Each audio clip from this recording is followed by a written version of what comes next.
Imagine করুন তো, বিশাল এক মরুভূমি, কিন্তু এই মরুভূমি থেকেই শুরু হয়েছিল পৃথিবীর অন্যতম পাওয়ারফুল সিভিলাইজেশন। আজকে আমরা জানবো আরব উপদ্বীপের ভৌগোলিক পরিচয় সম্পর্কে। আসসালামু আলাইকুম ওয়া রাহমাতুল্লাহ। Welcome to day 1 of our Muslim history 517 to 750।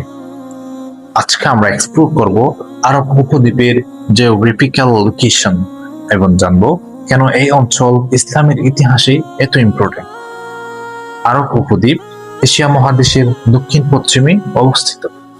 এটি বিশ্বের অন্যতম লার্জেস্ট পেনিনসুলা, আর এর আয়তন প্রায় 32 লক্ষ বর্গ কিলোমিটার। এর পশ্চিমে রেড সি, পূর্বে পার্সিয়ান গ্লাফ, দক্ষিণে অ্যারাবিয়ান সি, আর উত্তরে ইরাক, জর্দান ও সিরিয়ার মরুভূমি অঞ্চল। এই অঞ্চলের ক্লাইমেট ছিল অত্যন্ত গরম ও শুষ্ক। অধিকাংশ এলাকায় মরুভূমি, তবে ইয়ামানের মতো কিছু অঞ্চল ছিল তুলনামূলকভাবে উর্বর। সবচেয়ে গুরুত্বপূর্ণ দুটি শহর হলো মক্কা এবং মদিনা।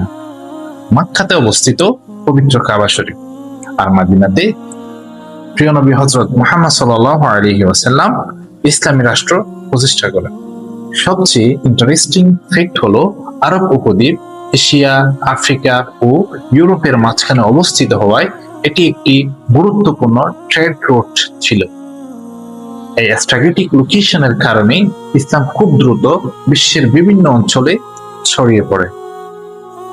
আজ আমরা জানলাম আরব উপদ্বীপের অবস্থান, জলবায়ু, গুরুত্বপূর্ণ শহর এবং কেন এটি ইসলামের ইতিহাসে এত গুরুত্বপূর্ণ।